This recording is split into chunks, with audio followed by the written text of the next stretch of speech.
This is Optimal Work Daily, episode 1114, 5 Key Roles That Leaders Play by Waugaman of AWCoach.co. And I am your narrator, Dan, and I'm here with you each and every day, including weekends and holidays, reading from these great blogs on work and productivity and a lot of related topics. So I'm going to keep this intro short as we get to the post from Amber and optimize your life.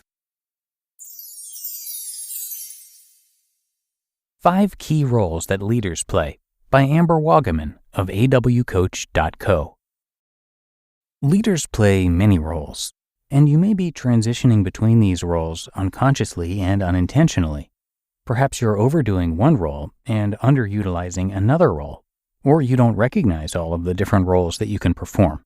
It's also possible that you may not recognize when you should use one role over another. These roles are performed up, down, and laterally, including any and all colleagues, not only direct reports. As always, you don't need a formal leadership title to exhibit leadership behavior. Role 1. Leader as Motivator. How intentional are you as a leader about creating an environment in which employees are motivated and engaged? Do you know what motivates each person on your team? Do you know their genuine aspirations? Do you feel they are being honest with you about these? Many leaders make the mistake of assuming that their role in motivating others is only about helping people climb the corporate ladder. I'm here to tell you there's a whole world of motivation out there beyond helping people get promoted, and the faster you recognize this and put it into action, the more engaged and productive your team will be. Many things can motivate employees: your vulnerability, your honesty, your caring about them as a human, your desire to care about their well-being, your effort to understand them, your listening to them, and much more. Another huge thing that motivates people: when you aren't passive, when you hold others accountable, are decisive, and when you prioritize supporting your people. Your people might not be able to articulate what motivates them. Chances are, they might have never been asked. Make it something you explore together. Share what motivates you, too. Role 2. Leader as Teacher. There are many times when leaders have to assume a teaching role. It often shows up when there is training involved. Teaching can be very straightforward. It's often one way, directive, theoretical, and transactional, and focuses on the acquisition of new knowledge or skills. As a teacher, you should expand your students' learning style: visual, spatial, auditory, hands-on or doing, reading and writing text, verbal, linguistic, logical, mathematical, social, interpersonal, solitary, intrapersonal. You should also recognize that as adults, we only retain 10% of information that is taught in a classroom setting, and plan your method accordingly. Perhaps the teaching would be more effective if it is combined with a mentor or accountability buddy. As with any teaching or training, there should be learning objectives and measures of success and progress clearly stated. How will you know if your teaching role is a success for others? Role 3. Leader as Coach. What do you think of when you hear the word coach? Here's what I think of for leaders acting as coaches. A leader who wants to truly develop others.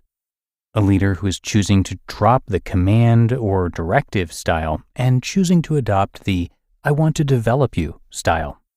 A coaching style is two-way, non-directive, non-judgmental, compassionate, partnership, inviting someone to think deeper.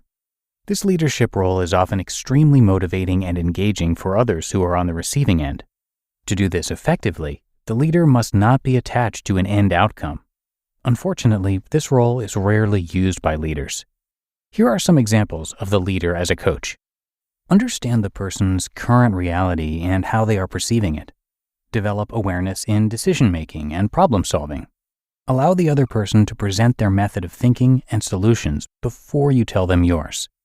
Recognize themes and patterns that are showing up and inquiring about them. Act as a thought partner instead of a holder of the truth.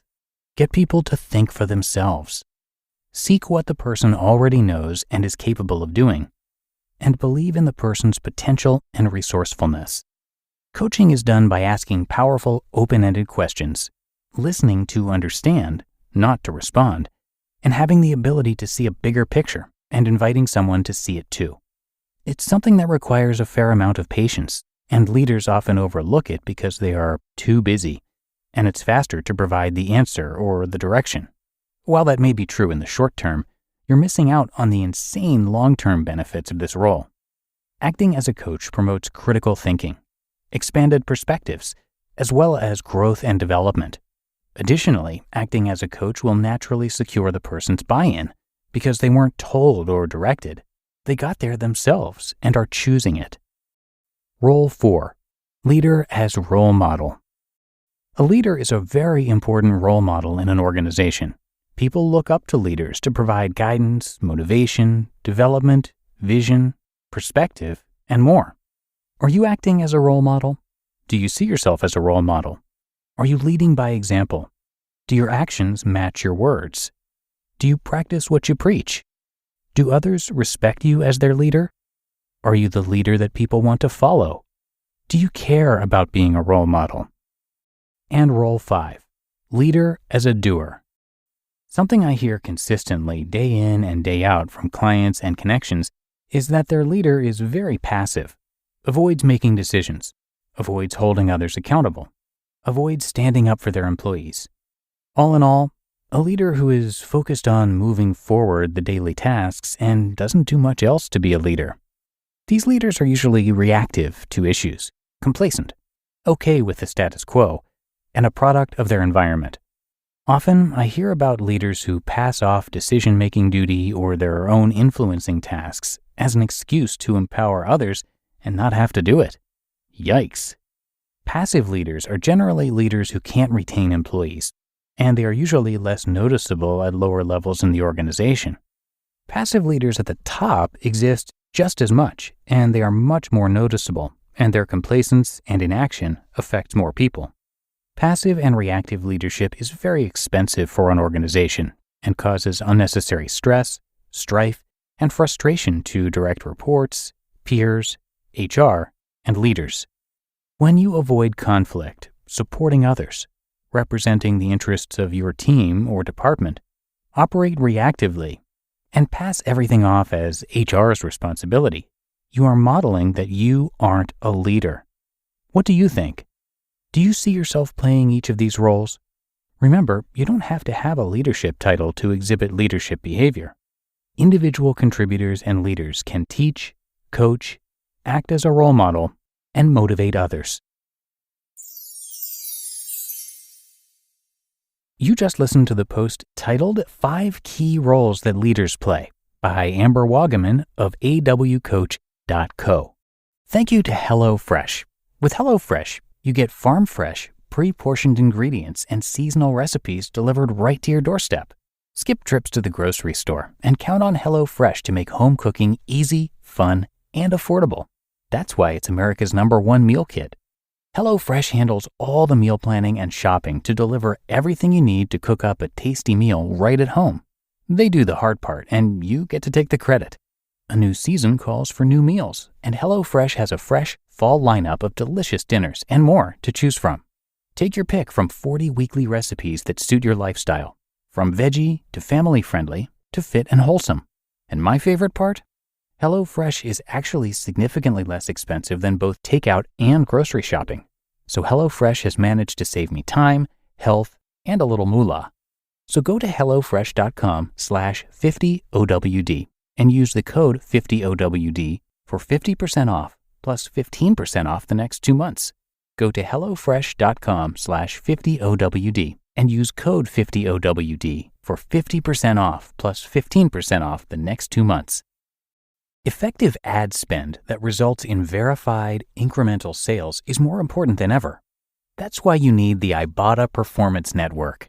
The Ibotta Performance Network enables brands to meet shoppers where they are, at scale. Partnering with over 2,000 industry-leading brands, the Ibotta Performance Network, or IPN, is the #1 consumer rewards platform for brands and retailers. They deliver targeted promotions, incremental sales, and unrivaled data analytics to measure real-time sales in stores and online. That means advertisers only pay when it leads to a verified unit sold, and you're connected with over 120 million shoppers nationwide. Ibotta has certainly helped us make the most of our budget too, connecting us with more sponsorship opportunities than we could have ever imagined. Lock in your campaign today and start seeing those incremental sales flowing in for your brand with the Ibotta Performance Network. Visit ipn.ibotta.com/OWD today to learn more. That's ipn.ibotta.com/OWD today to learn more. Don't forget, that's ipn.ibotta.com/OWD. Terms and conditions apply. And thank you to Amber for letting us share articles from her site. Amber Waugaman provides crucial development coaching to leaders and professionals. She partners with you or your organization to upskill, reskill, establish, expand, and apply highly effective leadership skills, as well as grow, strengthen, and sustain long-lasting transferable skills, heighten self-awareness, and overcome insecurities, low confidence, and imposter syndrome. To check out more articles and get more information, you can simply visit her website, awcoach.co. That's awcoach.co. And that is going to do it for today here on Optimal Work Daily. I thank you so much for joining me and hope you're having a great day out there. And I will see you back here tomorrow for the Friday show, and that is where your optimal life awaits.